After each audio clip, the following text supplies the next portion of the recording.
Beep, beep, beep, beep, beep, beep, beep. How are we doing, peapods? Nice to see you, nice to see you. Welcome to the court of the EDI Jester. Good afternoon, good evening, good morning, good whatever. All of it. Okay, all of it. Ear. Good folk. I've come across something that's just fascinating and really, really worthwhile reading. So I wanted to read it to you, even though it's old. Well, 2017 is not exactly old, but let's just say it's old in terms of news. This is not, I must repeat, as a warning for the public, current news. It's old, right? Doesn't mean it isn't worthwhile. Otherwise, we'll read Shakespeare, will we? Sometimes I'm just full of it, aren't I? Right, so let's move on. This was sent to me by one of my warrior teachers, and it was written by Chelsea Follett. And it was released on December the 15th, 2017. And I read through it, and it was so juicy. It was so good. I thought, I can't not let you hear this, because I think it's something that you can add to your oeuvre. Add to your bits and bobs, stick in your folder, in your file, up here, in the old noodle, get it in the brain palace, right? And remember it, next time young people start rattling on about how wonderful communism is, which they do, don't they? They go, oh, well, I don't know why they just, don't go the whole hog and start singing,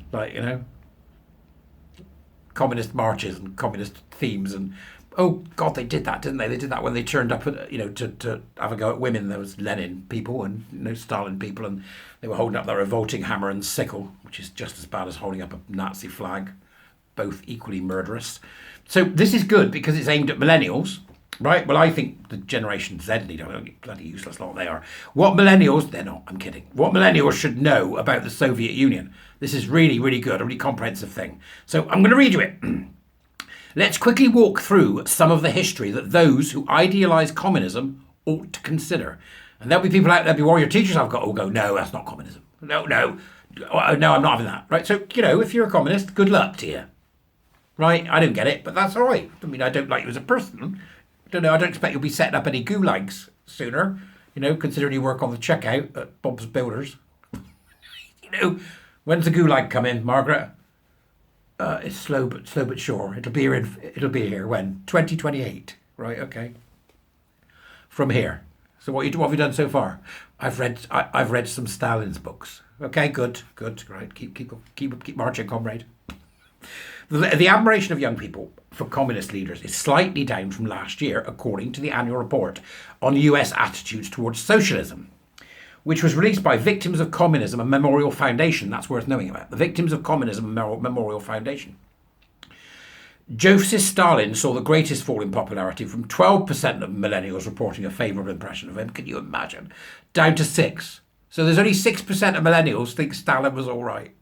Yep. They're having a party next week. It's themed. It's themed. Come as Mengele. They're nuts. Right, who can we come as? Anybody that's, done atrocities or committed mass murder. Right. Who are you coming as? I'm going as Mengele. What about you? I'll do Stalin. What about you? Oh, I'm going to do that Russian guy, Chikatilo, the murderer. 300 people dead, 300 kids. Oh, that reminds me. Well, I've said that about Chikatilo. Clive's working on a Chikatilo story for his Dubris, his YouTubes. So I'm very excited about that. Serial killer Chikatilo from Russia. Sorry, off the. It's Russia. I'm not really off the track. If you haven't seen Citizen X, go out your way. Well, that's about Chikatilo. No, they don't call him Chikatilo, I don't think, in the film. So thankfully, the people who think Stalin's a good guy has dropped. Well, that's something to be proud of, isn't it? The education system must be working for 94% of people in America. If 6% think Stalin's not a good thing, if only 6% think he's a good thing, wonder what they've got in common. Now, I wonder if let's go and find the 6% and look at their profiles on all their social media. How many of you want to guess whether they've got BLM and queer and trans in their profiles? It's just a bunch of mad lefties, isn't it?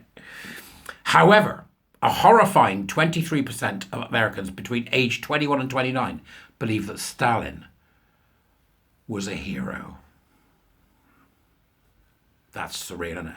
Also, 32% of millennials hold a favourable view of Karl Marx, slightly down from 34% last year. They are literally uneducated. The drop in popularity is comforting, but only slightly. Chances are you have friends who will still idealise socialism, communism, and the men who enforce these ideologies with an iron hand. But what they probably don't realise is the awful truth about these utopian visions of a better world. Let's quickly walk through some of the history they ought to consider. Sitting in the reading room of the British Museum, Marx theorised that society was a struggle between wage labourers and the owners of the means of production, and that the latter were class enemies. He feared the factory owners were exploiting factory workers, farm owners were exploiting day labourers, and so on. Many university students today share his fear of exploitation, rail against the 1% and the privileged, and they desire a class-free society. And they do it using their mobile phones, right? I wonder what Karl Marx would have made of the factory workers I met, said Leslie T. Chang in her TED's talk, The Voices of China's Workers. She continued, his view of the world persists, as does our tendency to see the workers as faceless masses, to imagine that we can know what they're really thinking. Certainly the factory conditions are really tough, and it's nothing you or I would want to do, but from their perspective, where they are coming from is much worse. Chang notes that since China's economic liberalisation, factory work has allowed hundreds of millions of Chinese workers to escape rural poverty. There you go. Introduce equality of opportunity over equity, and look what happens. Millions of Chinese workers escape rural poverty. Millions, right? So they've escaped rural poverty. They've gone to work in the factories, even though it's tough. Yeah, right. And they're doing better now. They've gone on to become the middle classes, and that's what equality of opportunity does. When they introduced equity in China, Mao killed millions. Got it? Okay. They work in factories willingly because the alternative is grinding rural poverty. Marx and his followers sadly did not realise that capitalism-driven industrialisation ultimately creates widespread prosperity, and they ended up hurting the very workers they aimed to help, thanks in part to the factories that Marx detested. The United Kingdom's average income was 3 times higher when he died than when he was born. After communists seized power in Russia a century ago in the name of equality, anyone who was too well off had to be identified and punished. Those with specialised knowledge, such as engineers or those who had non-labour income, were suspect. In the Russian countryside, any farmer who produced enough food to sell as surplus, as opposed to any farmer who produced only enough for his family, was labelled a kulak, a class enemy. I know people that had relatives that were there. And they were engaged thereby in the alleged crime of enrichment through trade.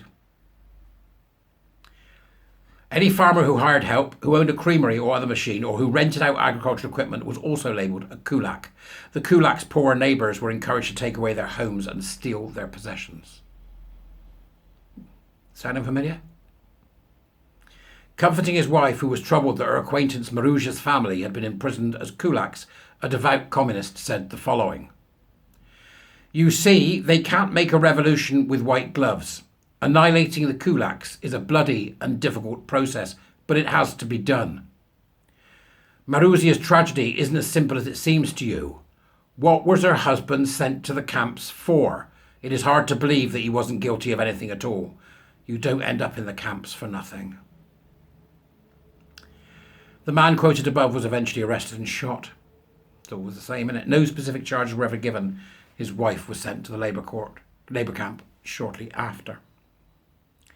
That anecdote is representative of the madness of that era. Millions of class enemies, political dissenters, and other unfortunate victims were sent to work in the gulag, the forced labour camp system created under Lenin and greatly expanded under Stalin. Anyone who tried to escape was summarily executed. Those close to Stalin were not exempt, and more than a third of leading camp executioners ended up as prisoners in the camp themselves. In some camps, prisoners mined radioactive material without adequate protection and died of radiation poisoning. In others, frostbitten prisoners chopped timber and dragged the logs back to camp barefoot in the winter. In others still, prisoners laboured to produce food on collective farms, while they themselves were allowed only meagre rations. According to the Encyclopaedia Britannica, it is estimated that the combination of very long working hours, harsh climactic and other working conditions, inadequate food and summary executions killed off at least 10% of the Gulag's total prisoner population each year. The slave labour of the camps helped sustain the ruling class of the allegedly classless Soviet regime as the economy collapsed, which it always does under equity. Agricultural productivity plummeted following the removal of the kulaks and the collectivisation of the farms. As millions starved to death, some resorting to cannibalism to survive, Stalin forbade use of the words famine, hunger, or starvation. Even doctors dared not diagnose a starving patient's condition accurately. Stalin blamed the clear failures of his centrally planned system on deliberate sabotage and undermining of the economy by disloyal elements. He claimed that hidden enemies were everywhere and used that as an excuse to send more and more people to death and to the labour camps. In sum, to bring about equality, or equity, the communist system imprisoned or killed those who had attained expertise and achieved success. Whether in farming or in a technical occupation such as engineering, didn't matter. They initially redistributed wealth, but many of the peasants who at first benefited from robbing the kulaks ended up starving to death. By imprisoning or murdering many of the most productive people, while simultaneously eliminating market incentives for productivity by collectivizing industries and banning competitions, communists brought about far deeper and more widespread poverty than under capitalism. Capitalism, in fact, has helped bring world poverty to an all-time low. Research suggests that the number of unnatural deaths wrought by communism may be upward of 80 million, a number so high that the violence of Tsarist Russia, the Spanish Inquisition, and Bloody Mary's English Counter-Reformation pale in comparison. Today, 7 out of 10 Americans underestimate the number of lives that communism extinguished. Perhaps that explains part of communism's continued appeal. But if your friends could travel back in time to the Stalin era, they would see that literal class warfare benefits no one except opportunist tyrants like Stalin. And they would see that he was no hero. I've mentioned before, and there's no reason why I shouldn't mention it again, is that we as a nation need to develop an intolerance to paraphernalia associated with communist Russia.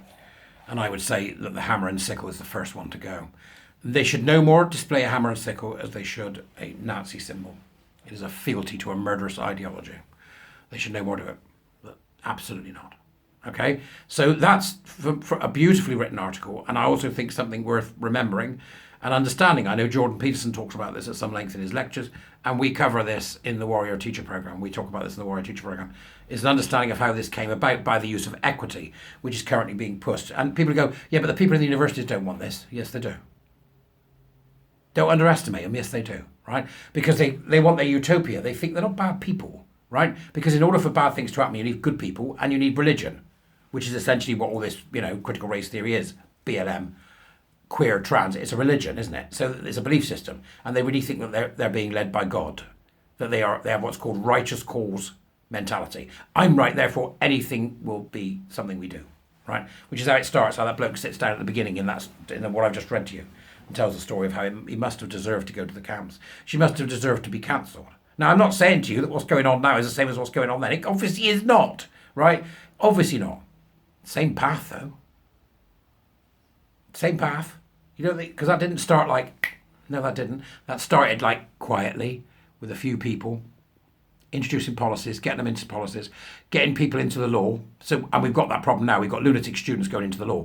The law, the universities need to be very, very strict at getting these people away, not letting them in.